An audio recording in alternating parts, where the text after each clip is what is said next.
Okay, so maybe I can just start by reiterating what everybody's been saying for the last few days. I want to thank the Sophion team and also Amgen for putting this great conference together, and also particularly to Duncan, who is running around organizing things for us, for doing such a great job and bringing everybody together, and such great speakers, actually. It's been really impressive. So my lab's interested in a number of different types of ion channels. We're interested in GABA receptors. We get more interested in looking at voltage-gated sodium channels. But what I thought I'd do is tell you about something that we've had a long-held interest, which is to look at ionotropic glutamate receptors. And I was going to tell you about some recent work that we've done on that, which kind of came as a surprise to us. And I'm going to try and give you a bit of a spoiler alert before I get into the data, so you can start to think about what I'm saying. So for anyone who's unfamiliar with ionotropic glutamate receptors, they basically represent the major excitatory neurotransmitter receptor in the central nervous system, which means they're involved in almost everything. So from vision, auditory system, learning and memory, you name it, ionotropic glutamate receptors involved in that. And so just to try to capture some sense of where they're located, they're found in these synapses, on the postsynaptic density. And the two kind of brother glutamate receptors that sort of team up there are the AMPA receptors, which is what I'm going to be telling you about today, and also NMDA receptors. And you can see it's packed full of different types of proteins, which over the last 20, 30 years, people like Hugener and a whole bunch of other people have dissected the roles of these different kinds of proteins. The reason I put this scheme up is for the reason, if you think about all the talks that have sort of been presented, even the last talk, is that what you tend to think about this, and I had this same bias, is that when you have an AMPA receptor in a synapse, which opens and closes within a few milliseconds when being activated, you tend to think about it in terms of the activation process, is that nothing really happens until the neurotransmitter receptor comes along, and then all the action happens, right? And so what I'm going to tell you is that that's probably not the case for AMPA receptors. What's happening at AMPA receptors is that they're predetermined to respond to the way in which they respond to neurotransmitter, and also to pharmacology. And I think that's something that pharmacologists really need to start to think about when they're designing drugs towards glutamate receptors. So before getting to that, I'm just going to give you a quick kind of overview of ionotropic glutamate receptors and AMPA receptors. So involved in many, many different types of physiological processes. So perhaps not too surprisingly, they're involved, here's the 4 different subtypes of ionotropic glutamate receptors. They're involved in a whole slew of different types of CNS disorders, and I've just come up with just some of the CNS disorders that have been identified. If anybody's been paying attention to Nature in the last month or so, there's been 3 papers showing that AMPA receptors actually seem to be heavily implicated in this very aggressive cancer called glioblastoma multiforme, where the cancer cell forms synapses, literally forms synapses with neurons, and sort of mimics itself as if it's a synaptic transmission. And that seems to be very important in driving the proliferation of the cancer. So given this, not surprisingly, there's a lot of need to try and understand just the structure function of these receptors. And there's been a lot of success by a number of groups, primarily spearheaded by Eric Goh, who came up with this structure. The first author of this work was Sasha Savlevsky. He's got his own group now in Columbia. And what they found is, and I'm going to kind of zip through their data very quickly, is that this is an AMPA receptor, so it's a homomeric tetramer in this particular example, but they're usually heteromeric in nature. So these are made up of 3 distinct domains. There's a transmembrane domain, which makes up the pore of the receptor. And then right in the middle is the kind of what we think of being the business end. There's 4 binding sites that form these kind of clamshell or Pac-Man-like structures that sort of crunch down on glutamate, and that is thought to trigger the whole activation process. And then there's the amino-terminal domain that seems to be important among a number of things, but also in the assembly of these receptors. So these different types of ionotropic glutamate receptor family all seem to form this similar type of architecture. There's some little twists and turns, but basically they all have that same kind of architecture. Another thing that's important to remember about them is, in addition to these 3 distinct domains, this is actually a pretty big protein. it's 100 angstroms, at least 100 angstroms. So that means that it reaches almost all the way across the synaptic cleft. And so there's some emerging ideas that maybe that causes interactions with proteins on the presynaptic side. And the data I'm going to tell you about will give you a clue to why we think that might be important as well, right? And they form this dimer of dimer interaction. So there's actually two ligand binding domains here that form back to back. And it turns out that's a really important thing. So one thing that hasn't really been resolved until the work that we started to get into is an observation that had been made looking at both AMPA and kainate receptors, which are another type of glutamate receptor, and they're closely related to each other.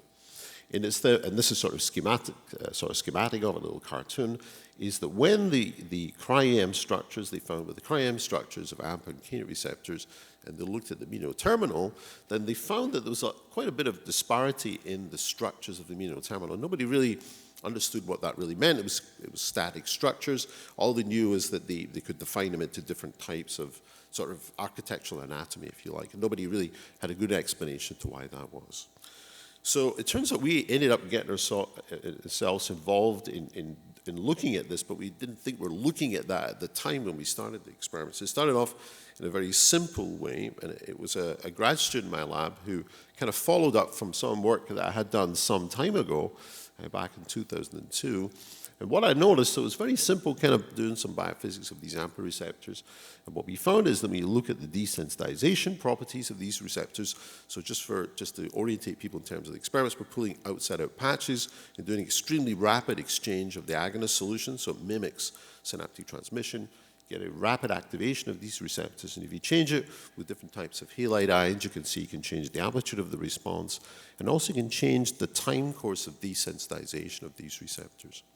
In contrast, if you only done a 1 millisecond pulse, so basically all you're really doing is primarily activating the receptor and pulling off the agonist before the channel gets a chance to desensitize, then the anions don't have any effect on that. So we had this anion effect that seems to be very selective at regulating desensitization. We thought that was something that would be interesting to pursue. The other kind of interesting thing that came out of it is if you looked at the ionic radius of the anion, then the degree of the rate of desensitization accelerated the bigger the anion you got. And that made us think that it was probably some distinct binding site that this anion was binding into. It also affects the recovery of desensitization. I'm not going to tell you about that given the limitations of time. So given that, because we thought, well, these anions are probably binding to some site, we teamed up with the Jette Kastrup's group at the University of Copenhagen, and we asked her to take the isolated, just to sort of orientate you. She basically made an isolated crystal structure of the ligand binding domain here, and then basically try to crystallize and use bromide ions, because bromide ions have a particular diffraction pattern in the crystal structures, so she could identify where the anion pocket was. And lo and behold, she actually found these bromide ions, which are shown here in more detail. They're actually in this dimer interface, so this interface between these two ligand binding pockets right in there, right? And the thing that piqued my attention from work that I had done more than 20-odd years ago with Mark Mayer when I was a postdoc in his lab, is that there was a serine 775, which seemed to be kind of close to this binding site. And most of you are probably not familiar with this, but the serine 775 is actually part of an alternatively spliced part of the AMPA receptor. All the AMPA receptor genes undergo alternate splicing through this process called the flip-flop cassette, which is summarized here. So the flip-flop cassette, which is found between the TM3 and the TM4, it's part of the ligand binding pocket. I'm going to show you in a second where that is structurally. But the serine, it's either a serine if it's a flip, or it's an asparagine, which is found in a flop. And what I had shown 25 years ago in a neuron paper that Mark and I had found is that that single amino acid residue had a profound effect on the ability of AMPA receptors to respond to positive allosteric modulators. And at the time, we didn't really have much more of an explanation, not simply a description, right? So anyway, so that piqued our attention. And just to give you a little bit of understanding from a structural perspective, so here's now, this is the flip-flop cassette here. So what I've got shown here of these amino acids here, they actually form this kind of structure, this alpha helical structure that's got a kink in it. What was really interesting is that the 775 residue was right at the sort of apex of this kink. So it might be ideally positioned to be doing some sort of functional things that we hadn't really understood. Over the years, a number of other people, so this is the paper that I had with Kathy Parn and Mark Mayer way back, first identifying this, but then a number of people had shown that just the AMPA receptor by itself, if it was a flip or a flop, then they have different gating properties. And then again, the 775 was implicated into this. And then Ingo Gregor's group, primarily, had shown that the flip-flop cassette, so this same part of the protein, which makes up the ligand binding domain, seemed to be very important in the trafficking of AMPA receptors and their exit out of the endoplasmic reticulum. So the way we seen it at the time, and I think the way the whole field's seen it at the time, is you get these three disparate type of things, and for some reason, they're all targeted through this, this one kind of structure. So there's one on this side, and if you look carefully on the light blue, there's one on the other side. So there hadn't really been some sort of unifying explanation to why you have this flip-flop cassette. So to try to understand that, now going back to this allosteric regulation by anions, we said, well, why don't we just look at flip-flop and see their sensitivity to different anions. And as we anticipated, what we found with the flip, so this is GluA2 flip receptors, right, which have a serine there, you can see that they're very profoundly affected by different types of halide ions which are there. Whereas if you look at the flop, so this is the wild type flop, so just a difference in this one amino acid, then you can see that, first of all, the kinetics are much, much faster, and anions almost don't have any effect. And that was really curious to us because when we were consulting with Jette back in Copenhagen, when she had the structures of both the flip and flop, then the anions bound to both of those sites. So there was something that didn't kind of make sense, right? It wasn't like in this case with the flop that the anions weren't binding. They were binding, so there was something that just didn't make sense, right? And then the thing that really made us kind of compelled by the whole thing is if you simply take the serine, which is found in the flip, and replace it with asparagine, then although you don't change the kinetics because you need some other residues to do that, now the anion sensitivity, again, was completely dulled. It was completely attenuated. It didn't go completely, but it was greatly attenuated. So that one amino acid was having a big effect. So what's going on? So back in 25 years ago, when me and Mark Mayer were thinking about this, the way we thought about it is glutamate comes along, and it's only then when the agonist binds that the flip-flop cassette now starts to kick in the allosteric pathway that leads to channel gating. But another possibility, which seemed a bit more intriguing and something that would be interesting to pursue, was basically some of the work that was coming out from Sasha Sobolewski's lab, Eric Guo's lab, and also from Hiro Furukawa's lab, is that when they did these kind of morphs of how AMPA receptors work. So here's the agonist binding. Here you can see there's a closure of these clamshells, but then you can see there's this crunching down of the overall protein. So there's a kind of compression of the protein. And we wondered maybe what happens when the anions are actually binding in here during the process of desensitization. It's actually occurring long before the agonist turns up, so it's actually predetermining how the agonist occurs. So to try to look at that, we actually turned to an old friend of mine, Mike Edwardson, who's the chair of pharmacology at Cambridge University, and he's a real expert in using atomic force microscopy. And basically, with atomic force microscopy, you can make two important measurements. You can look at the height of the protein, and you can also look at the movement of it. And I'm going to show you those two things in a minute. So by just using this probe, this cantilever, you can actually look over fairly brief periods of time with different pharmacological manipulations. You can look to see if there's compression of the protein. So that's what we did. So what you can see on this side of the slide is when you put in, from a control condition, you wash in glutamate, just as you would expect, and also predicted by Sasha and from Eric Guo's work, is you get this compression of the protein. It's about 7 angstroms. So it's about almost a tenth of the height of the protein. So it's pretty substantial amount of compression of the protein. And you get it for both the flip and the flop, although you got different effects depending on the anions which were present. So that was a hint that something might be going on.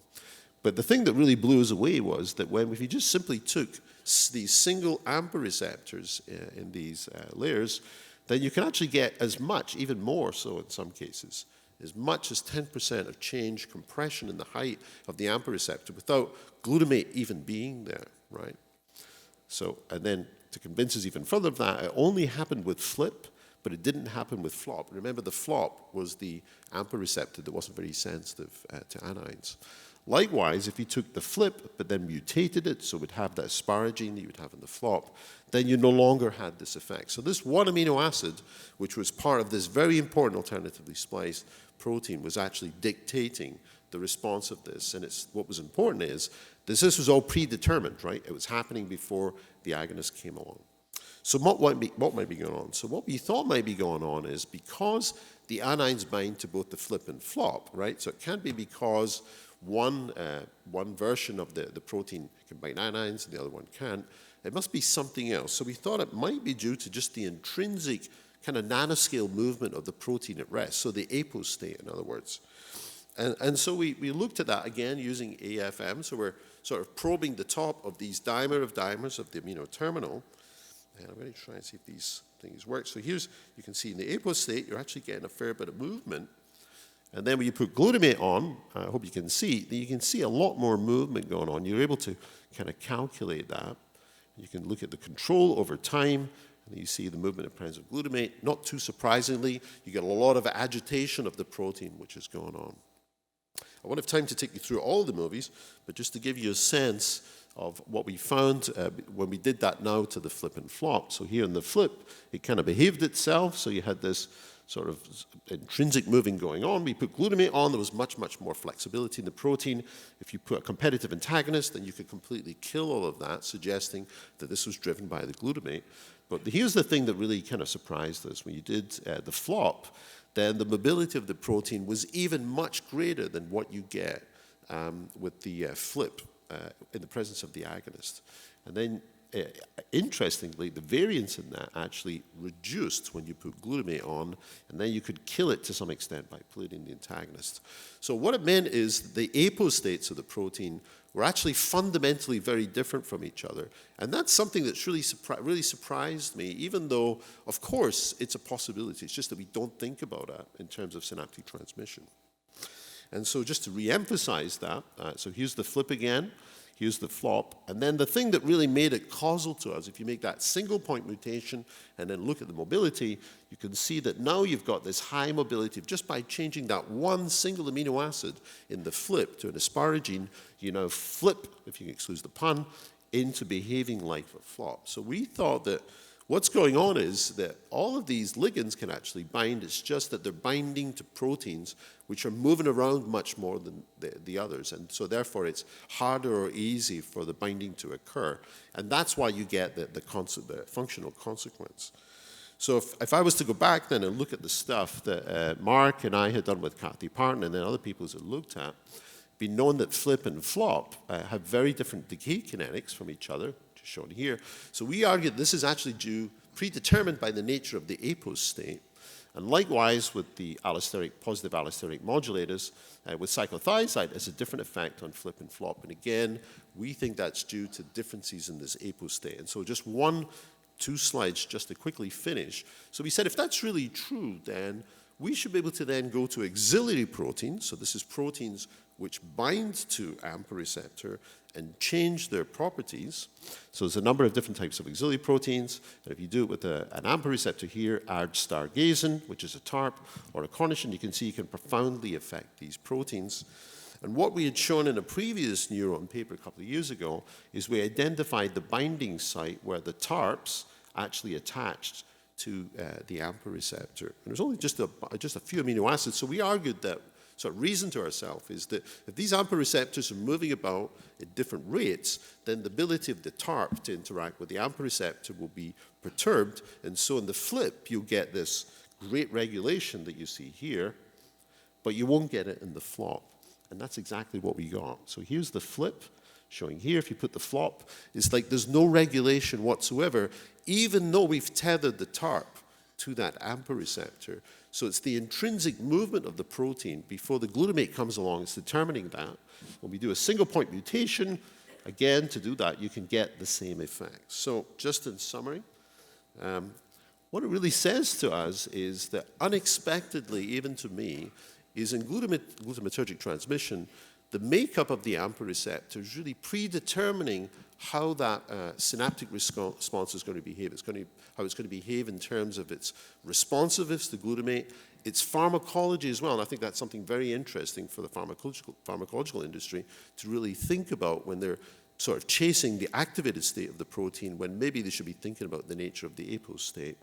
And then, of course, this alternate splicing overrides this very profound effect of these auxiliary proteins. And again, we tie it back in to the nature of this apose state. So if I can just quickly thank the people involved in this. There's a whole bunch of people in my lab, a really talented grad student, Brent Daw, who's now finished, gone on to bigger, greater things. In Mike Edwardson's lab, it was Fahim Katir. And then in Copenhagen, and also with a group in Chile who was involved in the computational aspects of the EFM. So thanks again for your attention.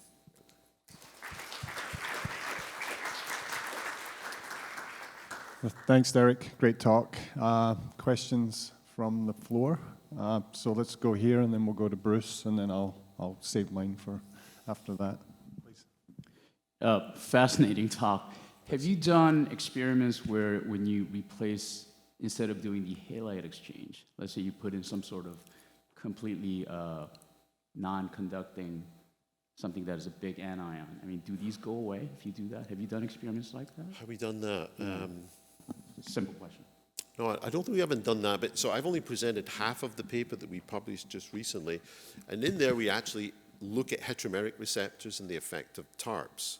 And it turns out the TARP stoichiometry adds another level of modulation on top of it. So I just thought, given the group here and the timing of things, I would just tell you about that. But we haven't tried that experiment. But what you would expect that if you have a big anion,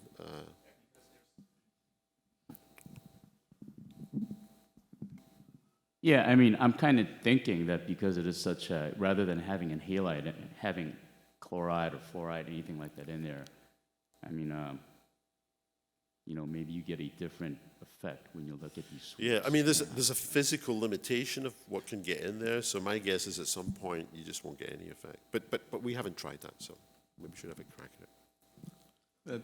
The size of the movements is amazing. Yeah. Do you think it's possible that in the apose state it ever moves enough to actually get into the open state so that you can, you know, have opening in the absence Yeah, of I mean, if you look at Tony Auerbach's work, right, I mean, he has made a very compelling argument in nicotinic channels. It usually involves mutations, and he's developed a very elegant way to explain that for nicotinic channels. And so I chatted to Tony about this. In terms of glutamate receptors, nobody really thinks that that can happen. But given this, you could imagine that might happen, right? It's just whether or not you can detect it, right? So, but it's a surprise to us. You know, when you do Markov models, you start off with the resting state. You just assume it's kind of not doing anything. You need to start somewhere. But it turns out that that's the thing that seems to be very important, which is a bit of a surprise. We have a question over in the back corner. Thanks. Very interesting talk. So given that the synaptic cleft is probably about 20 nanometers and these movements are pretty substantial, and that there are transsynaptic signaling columns that hold things together, can you speculate on whether that a group of AMPA receptors doing this is going to affect those interactions and indirectly affect synaptic activity? Yeah, so that's a great question. It's something that we're interested in. Unfortunately, a whole bunch of other people are interested as well. Roger Nicole's already started to look at it by replacing the amino terminal of AMPA receptors in the hippocampus. Ingo Gregor's done it. I think Roger had a PNAS paper, an EMBO paper for Ingo. I think there's going to be more coming out of this. You know, that you can understand how that's going to be very important because AMPA receptors cycle in and out during these memory consolidation, or at least the cellular basis of that. So you can see how this kind of mechanism may be important, right? So, but yeah, it's early days. Let's see how it plays out. Okay, great. Thanks so much, Derek. Cheers. Good Thanks. talk. So the final speaker of this session is Professor Len Kaczmarek from Yale.